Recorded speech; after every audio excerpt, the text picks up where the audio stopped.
Okay, this is Duncans Field. And the Union defended this for 7 hours on April 6th before they lost it, but then they retook it on the 7th. Yeah. And you can see the line of brigade that was here. And there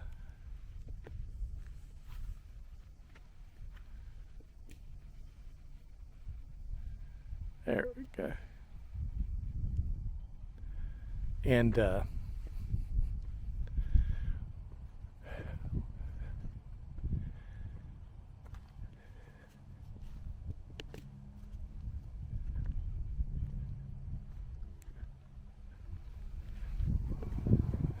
so Duncan's place was a farm. So battle reaches, so this will be April 6th. Some of the most severe fighting during the Battle of Shiloh occurred on Joseph Duncan's farm in front of you. By mid-morning on the first day, General Johnston's attack on the Union Army had advanced the battle lines more than a mile northward from where the fighting began at Racefield. Under the initial Confederate onslaught, Generals William Sherman and Benjamin Prentiss requested assistance from Union divisions camped further north. While General McClernand moved to support Sherman, Generals Wallace and Hurlbut encountered Prentiss's scattered remnants retreating north from their abandoned camps. Hurlbut deployed his troops 1/2 mile southeast of here on Sarah Bell's farm, while Wallace occupied Duncan's farm. His line fronted this field and extended southward through the thicket beyond. The new Union center had 6,200 men massed along this half-mile sector, with 3,000 more in reserve. Confederate brigades advancing north from Prentiss's captured camps attacked this hastily formed front after 10 a.m. That was on April 6th. And as you can see, the line runs just all the way down through the woods. You can see the line. They got the markers where the brigades were stationed. And the same over on this side.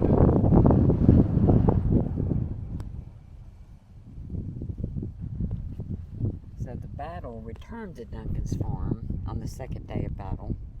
The Confederate gains of the first day were reversed, and fighting again consumed Joseph Duncan's farm.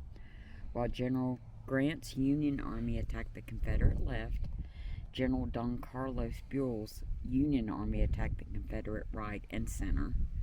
General Pierre Beauregard, who assumed command upon the death of General Johnston the previous afternoon, hastily reorganized his Confederate forces to resist the Union counterattack.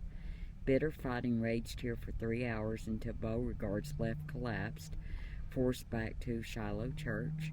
In their wake, Buell's troops here attacked west along the Corinth Road.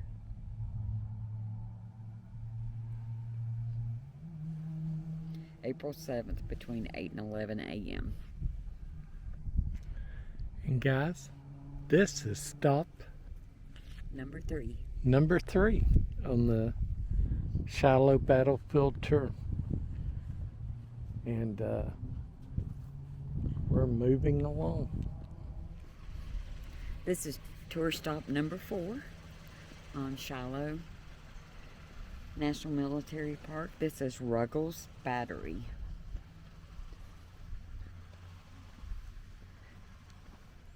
I like the name of this one. It's called Thunder in the Thicket. 53 guns in position. April 6th, 1862. Thunder in the thicket. That is kind of interesting. Cannons unleashed. Okay, after 6 hours of bloody fighting, a strong Union force still held the dense oak thicket choking the center of the battlefield. Confederate leaders realized infantry alone would not break this force. Needing more might, they began to shift artillery batteries to engage the Union strong point. As battery commanders brought forward guns from various parts of the battlefield, they soon amassed the largest concentration of field guns yet witnessed on a North American battlefield. More than 50 cannons deployed along a half-mile frontage, extending from this point south. For more than an hour, the Confederate guns pounded the thicket. This great storm of firepower kept the Union defenders pinned down, while Confederate infantry moved to encircle the thicket, eventually forcing surrender. 3-5.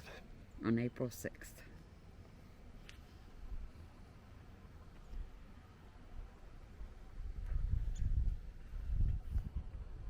And this was stop number 4.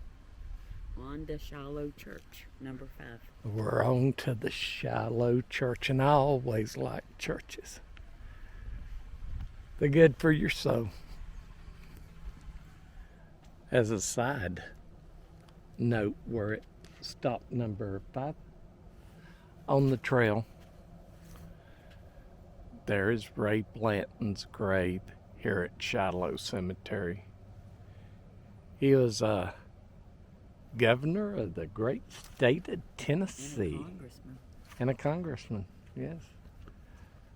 Guys, here we are at the battlefield name sake. This is Shiloh Methodist Church. Shiloh. This was a replica of the original church. Yeah, the wood down there is not real. It's a replica of the original church.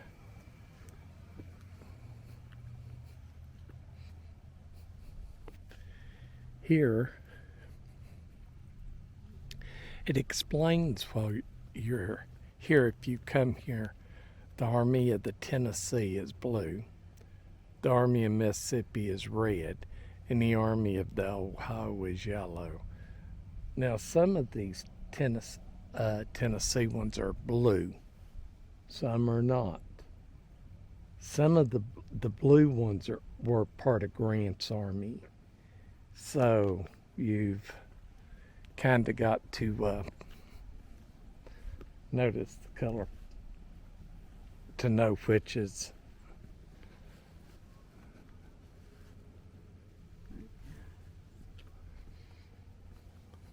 So this took place between 7 and 10 a.m. on April 6th, violent Sabbath.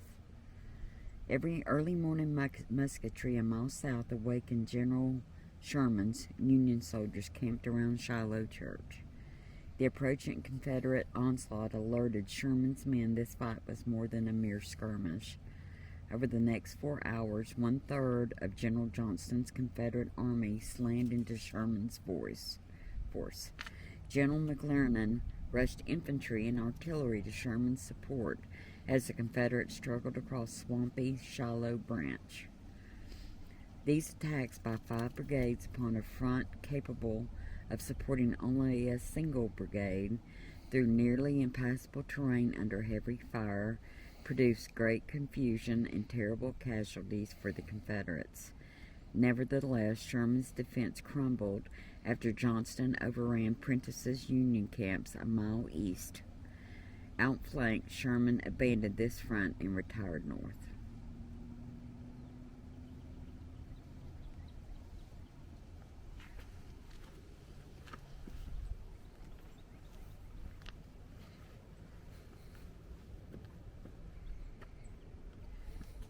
So, follow, not go. Beauregard takes command after General Johnston died on Sunday afternoon, April 6th. Prior to Johnston's death, Beauregard had supervised the Confederate left. Once in command, he moved his troops forward against strong Union resistance, ultimately capturing Federal troops in the Hornet's Nest, which we were earlier. Near sundown, Beauregard decided to consolidate his exhausted and scattered forces. He suspended attacks and ordered his troops to retire for the night. He and his generals were extremely confident they had won a great victory and could finish off Grant's army the next day. This decision would haunt Beauregard his entire life. On Monday morning, the presence of federal reinforcements and a massive Union counterattack came as a complete surprise to Beauregard and his generals. Throughout the day, however, Beauregard demonstrated leadership and personal courage to grapple with the relentless attacks threatening to overrun his army. When admonished by subordinates for his perceived recklessness in personally leading the troops, he answered, "The order must now be follow, not go." Not only were the Southern ranks melting away, but the men were exhausted, and Beauregard sensed their spirits were close to being broken by the abrupt reversal of fortune. So Beauregard thought he had it made. Thought he had it. It's like a James Bond movie where they don't kill off James Bond at the end, and we always tell them they're making a mistake. Yes. Okay, guys, we're at stop 6. This is Racefield. So the Bloody Sixth, ordered to attack General Sherman's Union camps, the 6th Mississippi charged headlong into a deadly crossfire. The regiment officers rallied their shock troops to attack 2 more times within 45 minutes. Each time Sherman's troops repulsed the attack, inflicting heavy losses. Of the 6th Mississippi, 425 men who entered the battle, few survived unscathed from these repeated charges into deadly Union crossfire. The 6th Mississippi lost roughly 300 men in less than an hour of bloody fighting in Racefield in front of you. In their wake, 4 hours into the battle, the Confederate offensive nearly unraveled. Communication broke down as exhausted troops became separated from their units. The heavy force and uneven terrain added to the confusion. The Mississippians were only the first of many Confederate regiments to suffer here in a deadly scene that repeated itself throughout the morning as 4 Southern brigades braved the same crossfire. And this was from 8 to 8:45 on April 6th. There is the Mississippi 6th Regiment. Monument to its troops. There's some mass burial grounds here, and I'm going to try, because I don't feel like walking. Everything's kind of wet. We've had rain.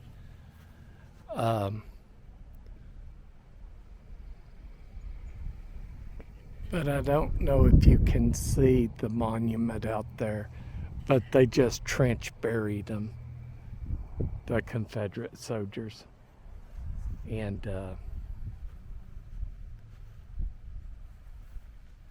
this was Racefield.